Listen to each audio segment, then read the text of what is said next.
Hello, everybody. I'm Tameka, and this is the rundown. Today, I have a special guest. This is my friend Josh, dad from the community. And Josh, what do you do? Who are you? Who am I? Who are you? Well, today I am representing for the dads. Coming here on behalf of I don't want to say on behalf of, but being a voice to elevate the presence of dads in the community. That's so dope and appreciated. I just want to get into it. Like it's July, school getting ready to start in a month. I'm excited. Got a child going to high school. Ooh. And what about how you feeling about school starting? I'm excited. Mostly excited because my son, he don't like to be still. He loves being active and interacting with people and moving around. And I ain't want to say he don't like to be still in a negative way. Like I love that, but I'm ready for him to be able to channel that into something productive. And so going back to school for him, I think it's gonna be a good thing. Good. It's good. It's good for us too. Like we ready. So I gonna get right into it. It's time to spill the tea. Man. Uh attended the board meeting last night, CCSD board meeting. A lot of conversation from support staff who are disgruntled. They didn't receive any bonuses. They are frontline employees. They worked the entire time and they didn't receive any type of bonus for doing the work that they did. So who did receive bonuses? So I know that there were some educators, the nursing staff, they received bonuses. Last year was rough, like, COVID and the pandemic, and, our custodians were keeping things sanitary and clean, and for them not to get a bonus kind of seems like It's a slap in the face. It's wild. You would think with all the emphasis and focus on sanitation and cleanliness during the pandemic, like that, we need to make sure y'all did run them they dollars, like, because we need the places to be. We need our schools to be clean. We need our schools to be safe for everyone. They front line to make it safe for the frontline workers to even come there. You know what I'm saying? First one's there, last one to leave usually, and they don't get a bonus. That's kind of wild. Who makes these decisions? Oh, is the school board trustees make these decisions? Is our superintendent make these decisions? Like they need to look at that again and make sure that they get their money too. Yeah. I'm just saying. It don't seem like a few more layers needed to be peeled back when that decision was made to see some. Yeah, I mean the support staff there. I feel like how can I explain this? I can't explain it, so I'm not going to try to put it in those crazy words just to sound smart. Other than saying they should be the main ones not being forgotten about because they hold it down for everybody. Who got to be in that environment. So for them to not get the recognition that they rightfully deserve, that is a big slap in the face. Man, CCSD.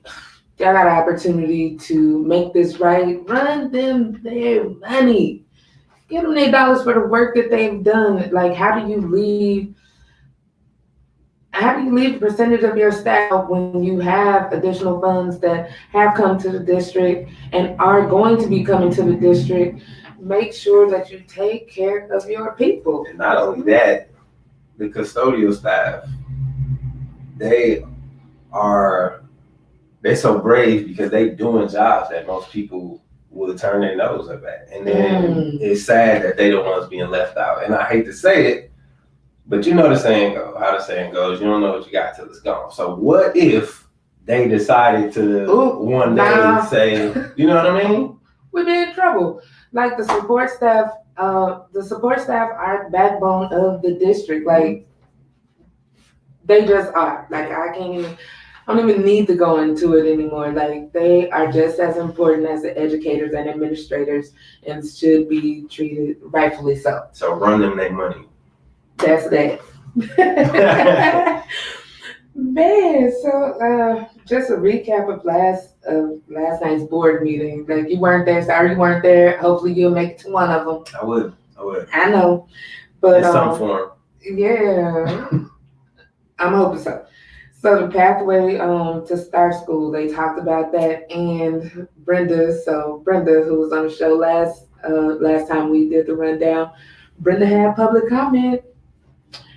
She had some stuff to say. Check it out.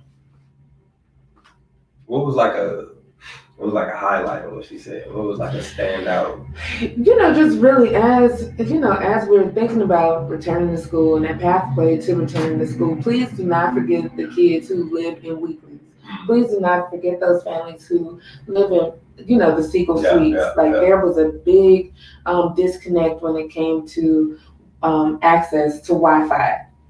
And even the district sending the buses around, sometimes that signal still wasn't strong enough for children to access and be able to do their work and participate in class. And so, yeah, there was some conversations around how the weeklies, like, you had to use their Wi-Fi. You couldn't bring in your own hotspots or contract with another provider. And so, thus, leaving kids without access. Yeah, so it's a whole population of students who already were part of a marginalized group, and then they were even further marginalized in that marginalization of, that's wild. Right. And so shout out to Trustee Guzman for, just recognizing that, this is a real thing, and just reiterating and reinforcing what Brenda had to say. So we appreciate that. Like, we know that our trustees are listening. So thank you for that. Also, there's like $770 million coming to the district. That's what I hear. That's a lot of money. That's a lot of money. And where's it gonna go? We probably could have a 770 million minute conversation on that. But I know we ain't got that much time. I know where it can go. It can't go up here. Like it cannot go up here. It can't be allocated to the top. Yep. Like it cannot. Like those dollars are so needed in our underserved communities, in our underserved and under-resourced schools. Like that's where that money needs to go. But also that's what we need to hear from you, parents and community members. Like there's a toolkit that has been developed so that community organizations can have those conversations and gather input from the community, from students, from families, from business owners. You want to talk more about, do you know? Yeah, so I know a little bit about the community toolkit, and to my knowledge, it is a resource that it was created to support community representatives, community leaders, community organizations, people who have a voice in the community who are also able to gather other community stakeholders and hold a conversation with them to, like you said, gather their feedback and get input from the community members about what they think should be happening in these schools and in the communities with the assistance of the $770 million that's coming down from the Board of Education. And so, like you were saying, I want to emphasize, just as a concerned parent and a community member, that if you are invited, or even if you know of some of these community input meetings that are taking place, go and let your voice be heard. Because, like you were saying, the funds they shouldn't be allocated at the top. They need to be dispersed and distributed in the areas that have the highest need. But in order to determine what those needs, like what those specific needs are, our voices gotta hear from us. Need to be heard. And not only that, we need to keep pressure and put pressure on the school district, school board, and the decision maker to say, hey, Y'all asked us for our opinion, essentially, for our input. We gave it to you.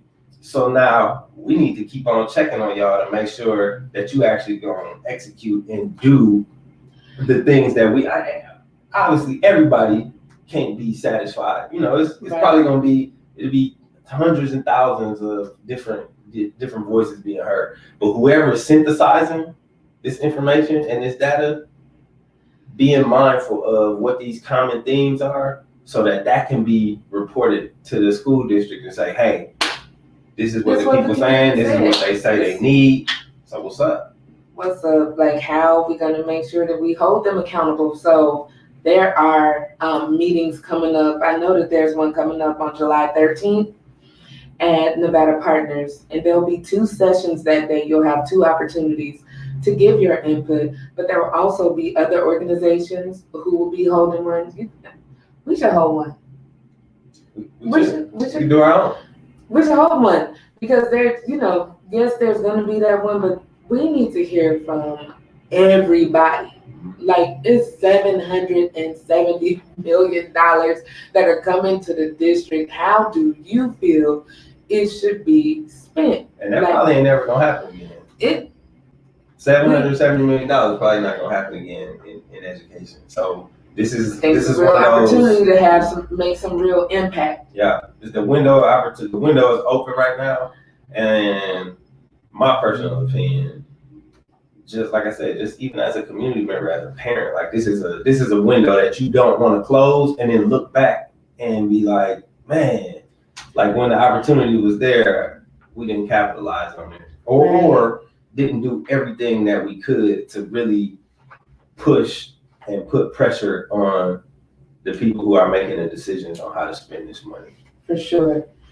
I know that we want to make sure that we include everybody's voice. Like they've developed this toolkit. They've heard that we want to make sure that our voices are heard around this decision making. So since the opportunity is here, it's really up to us to make sure that we show up. So again, that's going to be on July 13th. Speaking of showing up, there was a community conversation that happened at Nevada Partners last week that was moderated by Sonia Horsford, and that's Congressman Stephen Horsford's wife. And it was an amazing conversation. I'm sorry that you missed it. But it was a lot of, just community members and students and parents on panels just talking about educational justice and what it means to us. And some common things that came out was about, the role of fathers and Black fathers not being present. And, just want to get your thoughts on that. Like, do you feel that there is space? Are they making it easy for Black fathers to be present in education? Are y'all missing? I think it's an exposure thing because, like I said, for me personally, I've been there every step of the way with my son's whole development process, education process. I mean, I'm not saying I did it alone, but I was there. And what I have noticed since becoming a parent and obviously having to navigate historically predominantly woman-led industry, I guess, meaning education. There's not a lot of exposure for the active fathers and dads who are also involved in their kids' process, and not even just the education process, but just in the community in general. There's not a lot of exposure being put on dads specifically, and so I can understand from an outsider's perspective where they might think that there isn't a representation of dads out there, but there actually is. And like I said, the equalizer is the fact that there's not a lot of opportunities for us to get exposure, specifically saying, look at these dads doing this thing, whatever this thing might be, for their kids and for the community. And so we out there. There's a lot of us out there. It's just disjointed.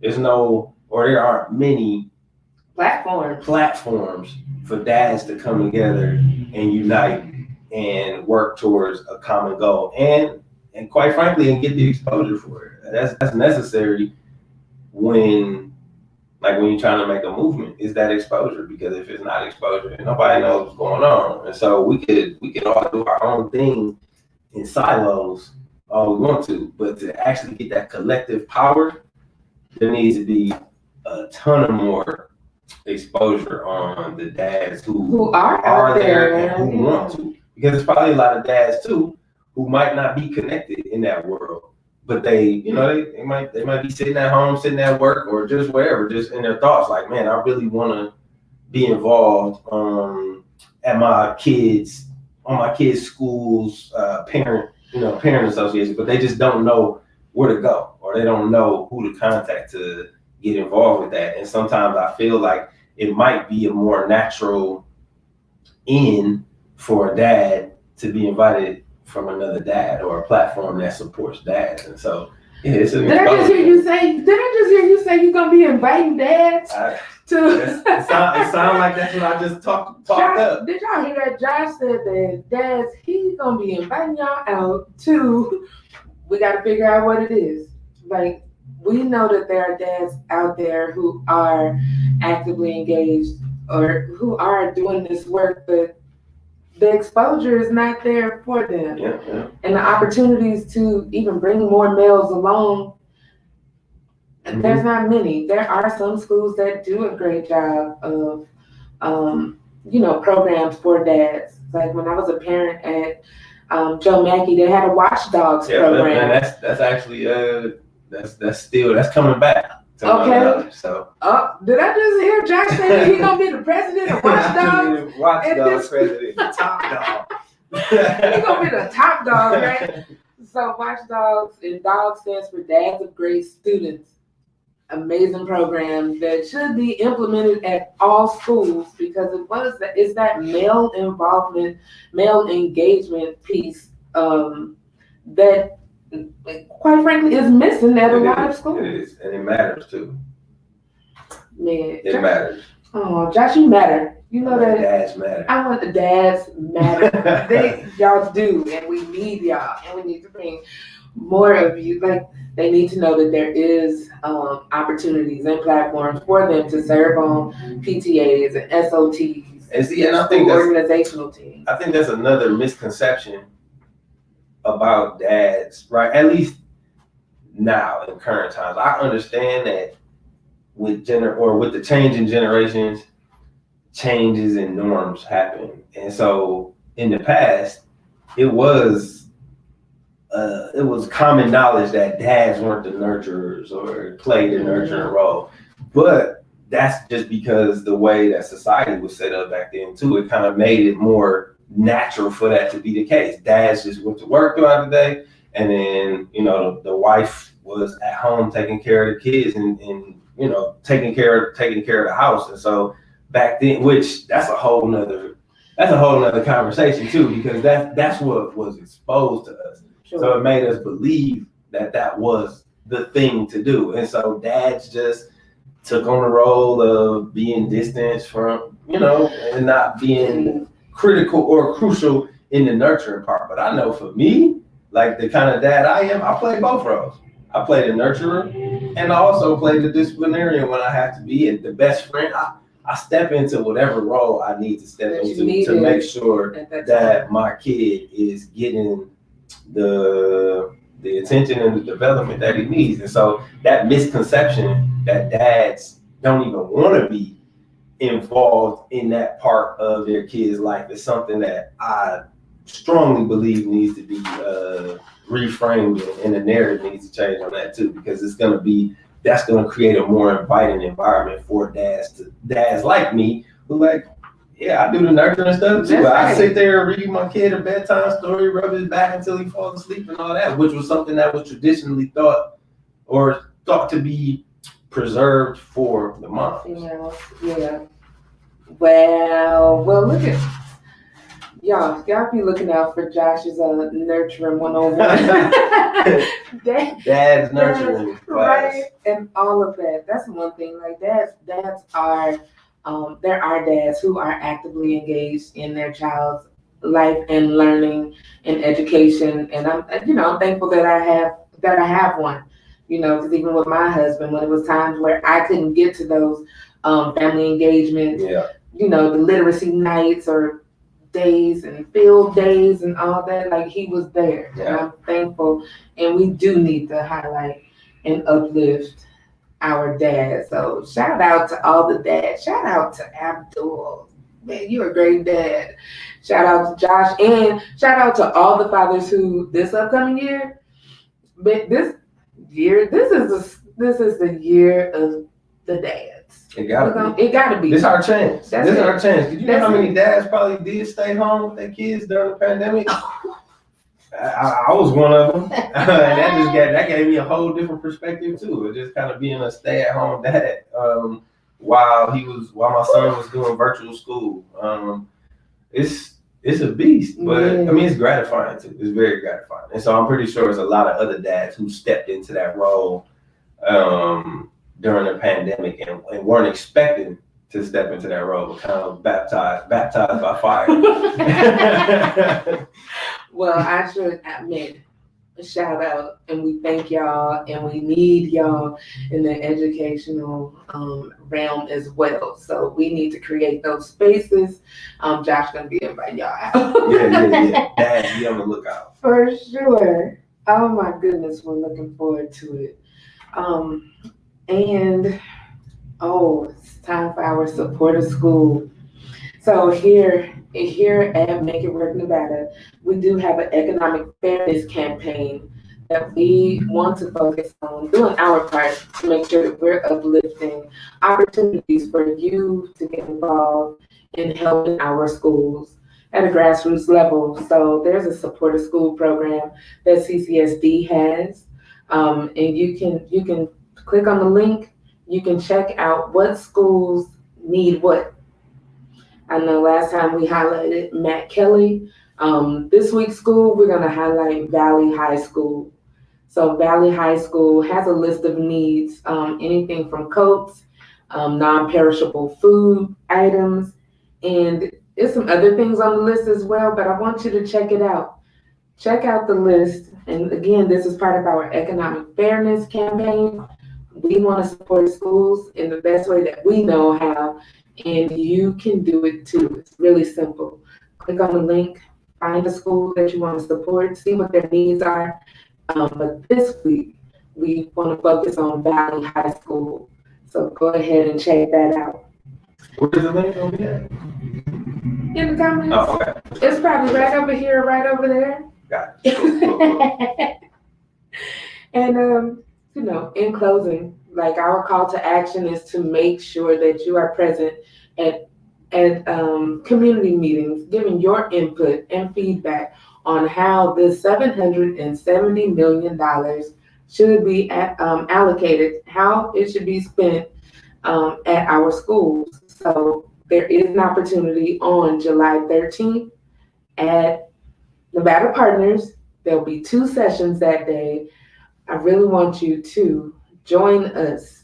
Come out, lend your voice, and tell them how to spend this money. And be on the lookout for another community input meeting that's going to be happening closer to the end of July. We'll find some way to update the people. We're going to make sure that July 29th, I think it is, something like that. We'll be conducting there'll be another community meeting being conducted to gather that same input to report back to CCSD. For sure. We're going to make sure that you have that information. It's going to be fun. Like, it's not going to be stuffy.